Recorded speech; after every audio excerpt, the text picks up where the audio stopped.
Hi, and welcome back. In this section, we're going to talk about how we can prototype our level project. Over the course of this section, we're going to take on the role of a level designer that's been tasked to create a level prototype to prove that our gameplay is solid. We'll then make use of Sabre CSG in order to help us with this whole behavior. We're going to start off with an introduction into how level design works. We're going to learn how we can create some simple geometry, such as a box. Later on, we'll build a doorway. Building on that, we'll create rooms in which we can duplicate and create a hallway from. We'll then learn how we can prevent our player getting into areas where we don't want them to by adding collision volumes. And finally, we'll also learn how we can build stairways that our player can walk up and down with. So with that, let's go ahead and get started.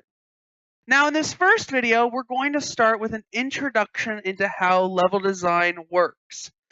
So over the course of this video, we're going to look at the differences between an environmental artist and a level designer. We're going to have an overview in the architecture creation process in game studios, and then we're going to learn how to go about planning building a level. So to start off with, there are a number of different roles in the process of game development, but there are two main roles in terms of doing level creation: the environmental artist and the level designer. Now, an environmental artist is the person that builds our assets that go into our environment.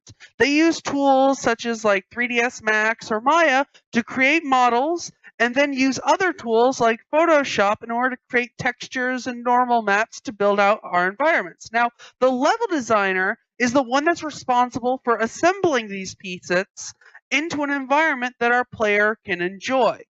They design all the different gameplay elements, they create the scripted events, they test the gameplay. And typically, a level designer will create environments through a combination of scripting as well as using other tools that may be involved with the development. In our case, that tool is Unity. Now, one thing I want to make clear is that it's important to note that most companies have their own definition for these different roles. In some companies, a level designer may need to create assets as well. An environmental artist may need to create the level layout. It all depends on the company that you're trying to go to. Now, larger companies tend to also have places where they'll hire people just for lighting if they're really good at it, or to place meshes to create a more believable environment in a role that's called a mesher.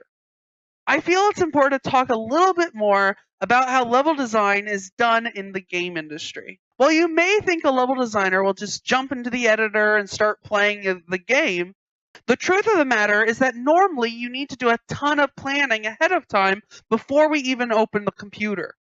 Generally, a level starts off with an idea, and this could come from anywhere, right? Maybe you saw a really cool building in the world, or a photo on the internet gave you a feeling like, I would like to be there.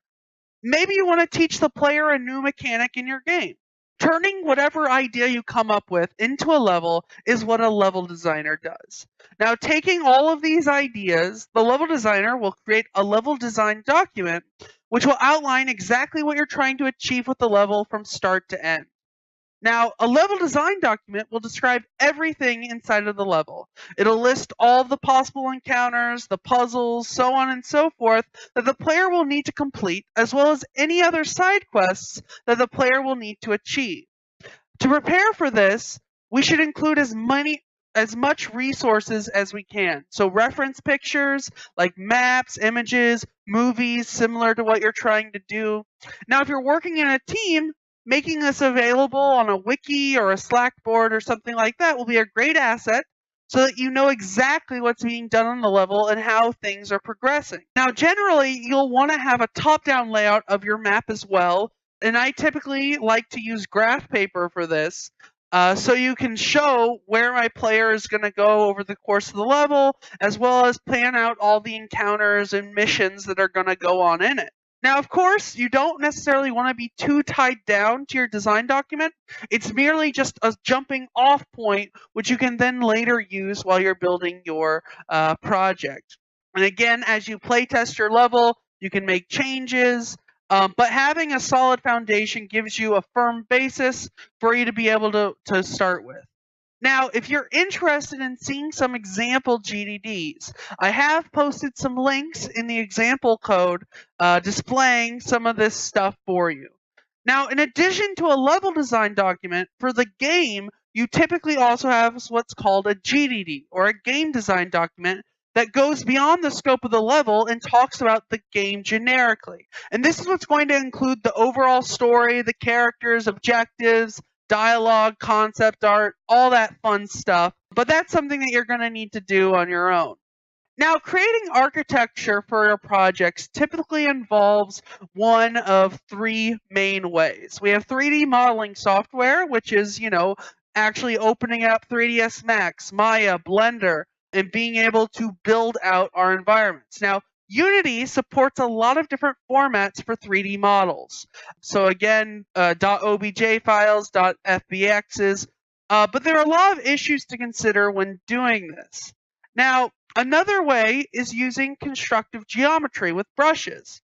And this is, we refer to as brushes, but it's also known as constructive solid geometry, or CSG. And this is a tool that designers or artists use to quickly block out areas in order to quickly play and playtest things.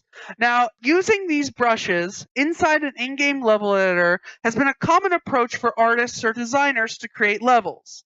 Now, Unreal Engine 4, Hammer, Radiant, other professional game engines use this kind of building structure, making it quite easy for people to create and iterate through levels through a process that we call whiteboxing, or if you're using the source engine, they call it orangeboxing, which you may know is, or you may have heard of the Orangebox game. That's where Orangebox came from.